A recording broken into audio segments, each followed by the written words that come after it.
Happy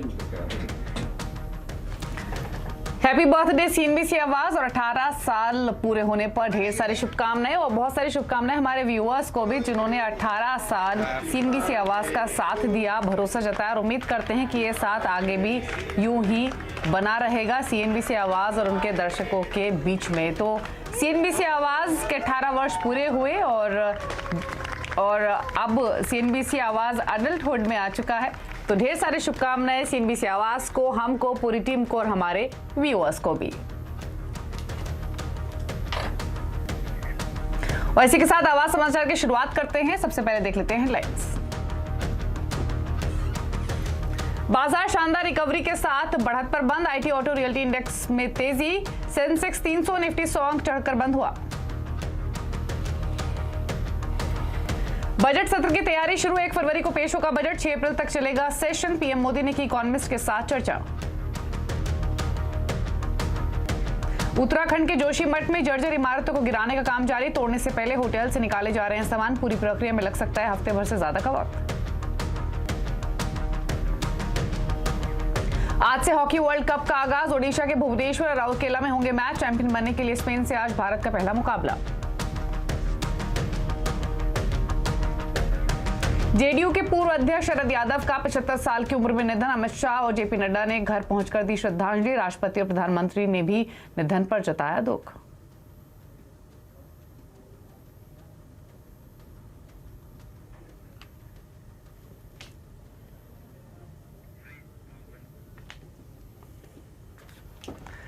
और आप देख रहे हैं आवाज समाचार और सबसे पहले आवाज समाचार में हम बात करेंगे मार्केट्स की। और मार्केट्स में हमने देखा कि आज का सेशन एक रिकवरी वाला सेशन रहा। सुबह शुरुआत तो ज्यादा बेहतर नहीं हुई, लेकिन उसके बाद एक रिकवरी के बाद सेंसेक्स 300 पॉइंट चढ़कर 60,261 पर बंद हुआ, निफ्टी 100 अंक बढ़कर 17,957 पर क्लोज हुआ। सबसे ज्यादा बढ़त हमने आईटी ऑटो रियल्टी इंडेक्स में देखी, बैंकिंग मेटल स्टॉक्स में भी खरीदारी रखी गई, फार्मा एफएमसीजी स्टॉक्स में हालांकि दबाव रहा।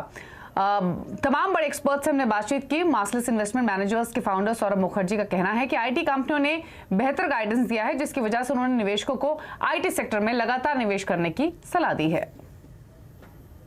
आईटी सर्विसेज पे डिप्रेस्ड होना, नेगेटिव होना मेरे ख्याल से इलॉजिकल है। जिस प्रकार से क्लाउड का काम अभी भी 70% क्लाउड का दुनिया भर में काम करना बाकी है, जिस प्रकार से विदेश में एक टैलेंट शॉर्टेज है, जिस प्रकार से टीसीएस और इन्फोसिस ने पिछले 30 वर्षों में वर्ल्ड क्लास बिजनेसेस बनाए हैं, मेरे को लगता है इलॉजिकल है आईटी सर्विसेज पे बेरिश होना। और इसलिए आज भी हमारे ट्रेडर्स टीसीएस के शेयर्स खरीद रहे हैं। लास्ट वीक भी ले रहे थे, लास्ट मंथ भी ले रहे थे, लास्ट ईयर भी ले रहे थे। सौरभ मुखर्जी का यह भी कहना है कि ग्लोबल मंदी की आशंका से बाजार में अनिश्चितता का माहौल है, फिर भी भारतीय कंपनी का प्रदर्शन मजबूत है, जिसकी वजह से उनकी प्रॉफिट ग्रोथ बरकरार है। इन्फ्लेशन का माहौल बना हुआ है विदेश में, वेस्टर्न वर्ल्ड में इंटरेस्ट रेट्स ऊपर जा रहे हैं, तो एक मायूसी का माहौल कुछ हद तक स्पेशली डोमेस्टिक निवेशकों में है, कुछ हद तक विदेशियों में भी है। विदेशियों की बिक्री रही है लास्ट 6 हफ्ते विदेशों ने इंडियन मार्केट्स में सामान बेचा है, इक्विटीज बेचा है। सो ये रिसेशन, हायर इंटरेस्ट रेट्स का ऊपर होना, इन्फ्लेशन का ऊपर होना, इसी की एक मायूसी है। उससे ज्यादा तो मेरे को कुछ खास सुनने को नहीं आता। Main concern I hear is economic slow down and high interest rates, उसके वजह से शायद लास्ट 4-5 हफ्ते मार्केट में वीकनेस है।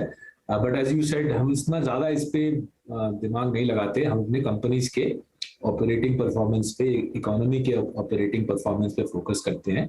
और जैसे रिजल्ट से दिख रहे हैं, जीडीपी डेटा से दिख रहा है, इन्फ्लेशन के आंकड़ों से दिख रहा है, इकोनॉमिक हालत और कॉर्पोरेट इंडिया की हालत काफी अच्छी है, प्रॉफिट ग्रोथ बरकरार है और इसलिए विदाउट टेंशन हम निवेश किए जा रहे हैं।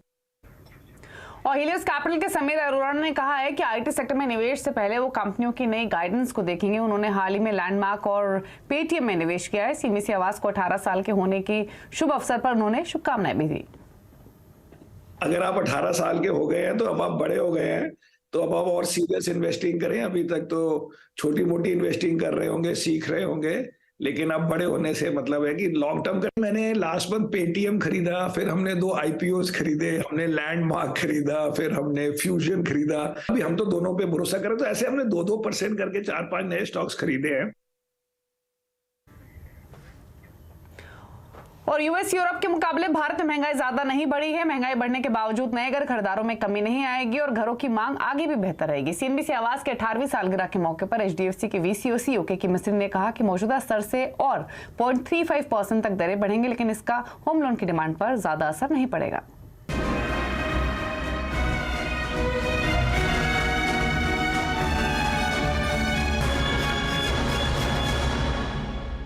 Most of the Western countries went overboard in terms of printing notes, pumping liquidity in the system, and all that caused runaway inflation. So, आप US, UK, Europe में देखें, these countries are not used to inflation, and suddenly you saw inflation getting completely out of control.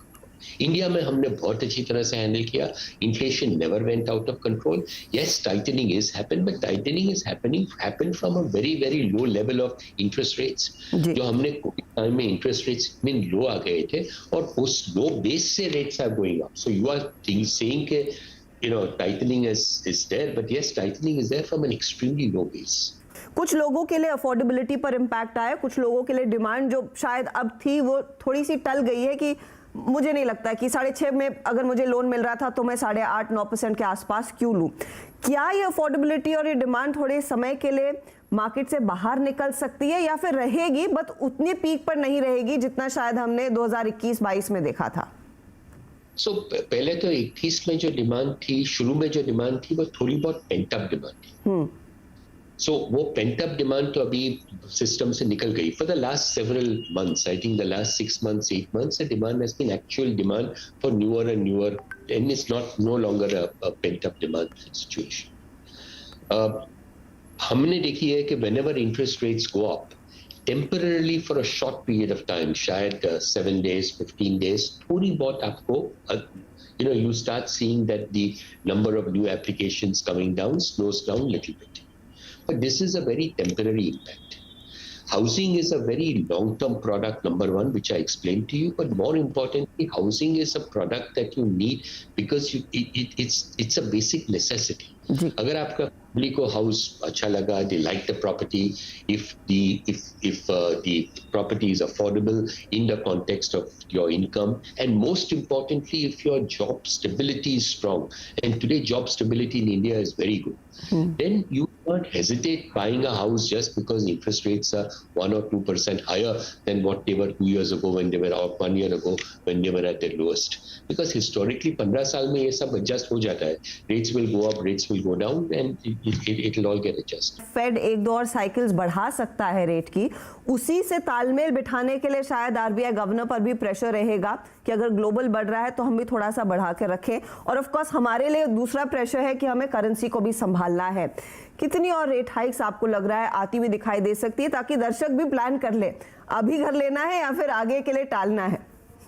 आपने बिल्कुल सही बताया कि India's rate hikes is not only for inflation. Inflation तो मेरे हिसाब से कंट्रोल में by and large has come under control. I don't see too much of a concern on inflation anymore. It's more to provide some kind of stability to the rupee, क्योंकि when Fed is increasing interest rates, normally you would see outflow of money out of the country. Agar outflow hua out of the country, then the rupee comes under some degree of pressure. Rupee then, rupee depreciating adds a little to inflation because jo oil hum log import kar rahe hain, we are paying a higher rupee price for importing that oil. So thoda bahut to if Fed increases interest rates, let's say going forward twice by 50 basis points, let's take the worst option. This I think is the worst option. It won't be more than that.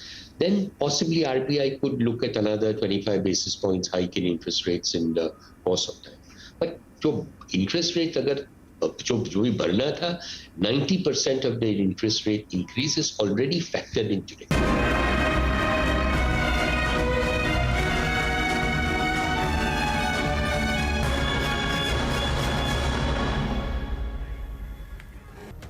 आप देख रहे हैं आवाज समाचार। घरों से लेकर गलियों तक दरारों में घिर चुका जोशीमठ असल में धंस रहा है। इसरो की तरफ से जारी ताजा सैटेलाइट तस्वीरें और डेटा के मुताबिक जोशीमठ की जमीन सिर्फ 12 दिन में 5.5 सेंटीमीटर तक धंस चुकी है। इसरो की रिपोर्ट में सेंट्रल जोशीमठ समेत पूरा शहर, आर्मी का हेलीपैड और मंदिर सेंसिटिव को जोन बताया गया है और पिछले साल अप्रैल से नवंबर के बीच जोशीमठ करीब 9 सेंटीमीटर धंस चुका था, लेकिन 27 दिसंबर से 8 जनवरी के बीच सिर्फ 12 दिन में 5.5 सेंटीमीटर की धंसान हो चुकी है। उत्तराखंड के मुख्यमंत्री पुष्कर सिंह धामी ने कल स्टेक होल्डर्स के साथ चर्चा की थी और आज कैबिनेट की बैठक कर रहे हैं। केंद्र सरकार ने राज्य को हर संभव मदद का भरोसा दिया है। कुछ इमारतों को गिराया जा रहा है और करीब 4000 लोगों को सुरक्षित स्थान पर शिफ्ट किया गया है। अब यह अभियान और तेज हो सकता है। और पीएम मोदी ने वाराणसी में आज गंगा विलास क्रूज को हरी झंडी दिखाई। गंगा विलास क्रूज के 3200 किलोमीटर के सफर के दौरान पर्यटक देश की ऐतिहासिक धरोहर और संस्कृति से रूबरू होंगे। ये क्रूज भारत और बांग्लादेश से गुजरने वाली 27 नदियों के रास्ते अपनी मंजिल पर पहुंचेगा।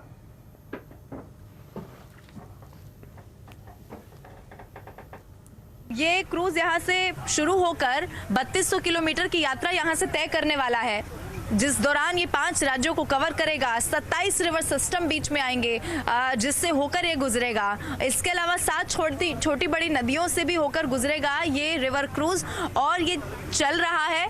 और ज़रूर देखिए, क्योंकि इसको लेकर इंतज़ार किया जा रहा था। जो विदेशी पर्यटक है, जब प्रधानमंत्री नरेंद्र मोदी ने हरी झंडी दिखाई तो सब लोग तालियां बजाने लगे, क्योंकि वो ये जानते हैं कि आज का मौका बहुत खास हो चला है। भारतीय संस्कृति को समझने का एक और मौका उन्हें मिल रहा है कि कैसे यहाँ पर हर चीज का सेलिब्रेशन होता है। ये क्रूज जरूर सारी आधुनिक सुविधाओं से लैस है, लेकिन हेरिटेज का पूरा ख्याल रखा गया है। अब ये क्रूज अंदर से कैसा दिखता है उसकी भी तस्वीर जरा हम आपको दिखा देते हैं। ये इसकी सीढ़ियाँ ऊपर से जो लाउंज की तरफ जाती हैं, ये तस्वीर मैं आपको अंदर की भी दिखा देती हूँ। ये तस्वीर देखिए, ये सिटिंग एरिया पूरी तरीके से बनाया गया है कि जो यात्री ट्रैवल कर रहे हैं उनको किसी रूप में दिक्कत ना हो। ये आप सिटिंग एरिया एक देखिए, आपको नजर आएगा। इसके इधर इसका सेटअप इस तरीके से किया गया है कि अगर क्रूज चल भी रहा है या फिर रुका भी है तो आप यहाँ पर जब बैठे हैं तो बाहर का नजारा आप पूरी तरीके से देख पाएं, उसमें किसी भी तरीके की दिक्कत ना हो। क्योंकि अगर आप ऐसी जगह पर रुके हैं, अगर बनारस की अगर मैं बात करूं तो रविदास अगर घाट है, गंगा किनारे अगर आपका क्रूज रुका है तो फिर बाहर का नजारा आप सोचिए कैसा होगा। इसीलिए इसका डिजाइन इस तरीके से किया गया है कि बाहर भी आप देख सकें। अगर आप बाहर नहीं जाना चाहते हैं तो आप लंच करते हुए, डिनर करते हुए, ब्रेकफास्ट करते हुए ये सारी चीजों का आनंद ले सकते हैं। इसके अलावा आगे बढ़ते हुए इधर का भी एरिया मैं यहाँ पर दिखाऊं तो सबसे पहले इंटीरियर आप देखिए। इससे पहले भी मैंने कहा कि हेरिटेज का भी यहाँ पर पूरा ख्याल रखा गया है। कुछ ऐसी चीज़ों को भी ज़रूर शामिल किया गया है जो पुरानी चीज़ों को दर्शाती हैं और जो भारत के हेरिटेज को, संस्कृति को दर्शाती हैं। ये तस्वीर आपने देखी, ये पूरा सिटिंग एरिया यहाँ पर बनाया गया है। ये पूरा इसी शेप में बनाया गया है, इसी तरीके से बनाया गया है कि आप जब यहाँ पर बैठे हैं तो बाहर की तरफ भी आप देख सकें, बाहर का भी आप आनंद ले सकें। अच्छा, इसके अलावा ये जो तस्वीर आप देख रहे हैं, ये भी ज़रूर यहाँ पर अगर आप कोई फिल्म देखना चाहते हैं या फिर कुछ ऐसा शो है जो यहाँ पर दिखाया जाए, यानी कि आपका मनोरंजन किस तरीके से हो सके क्रूज़ के अंदर भी, ये हर तरीके से यहाँ पर सुनिश्चित किया गया है। और आज से ओडिशा में पुरुषों का हॉकी वर्ल्ड कप की शुरुआत हो गई है और इस बार वर्ल्ड कप की मेजबानी के गौरव के अलावा भारत की जीत की उम्मीदें भी हैं। 1975 में भारत ने हॉकी का वर्ल्ड कप जीता था, तब भारत दुनिया की चोटी की टीमों में शुमार था। 2021 के ओलंपिक में ब्रॉन्ज जीत चुकी टीम इंडिया इस बार पूरे दमखम के साथ उतरेगी। भारत का पहला मुकाबला आज शाम को स्पेन के साथ होगा। कप्तान हरमनप्रीत सिंह के नेतृत्व में भारतीय टीम के हौसले बुलंद हैं, क्योंकि भारत के पास मनप्रीत और गोलकीपर पीआर श्रीजेश जैसे एक्सपीरियंस्ड प्लेयर हैं। यह मुकाबला राउरकेला में होगा और आज पहले मुकाबले में अर्जेंटीना ने साउथ अफ्रीका को 1-0 से हरा दिया।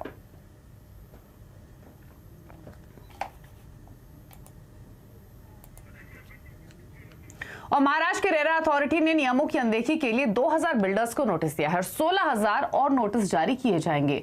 रेरा के आने से कितना बदली रियल एस्टेट की दुनिया, देखिए आज कंज्यूमर अड्डा शाम 5:57 पर।